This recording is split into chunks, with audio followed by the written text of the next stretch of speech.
Saudi আরবের সবচাইতে এইবারের খেজুর আমি মনে হয় যেন এই একটা ছড়ার ভিতরে আমি পেয়েছি।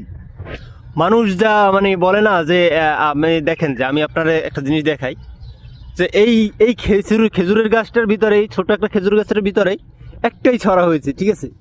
এবং এই ছড়াটার ভিতরে খেজুরগুলো যে এত পরিমাণ সুন্দর হয়েছে, এত পরিমাণ সুন্দর হয়েছে যেটা আপনারা, আমি কি বলবো বলেন ভাই, আমি কি বলবো, দেখেন আপনারা নিজেরাই নিজ চোখে দেখেন যে এই খেজুর কতটা সুন্দর হয়েছে, কতটা মারাত্মক লাগতেছে। এবং এটার মানে খেজুরটার যে কালারটা হয়েছে দেখেন ভাই, কত সুন্দর একটা কালার চলে আসছে।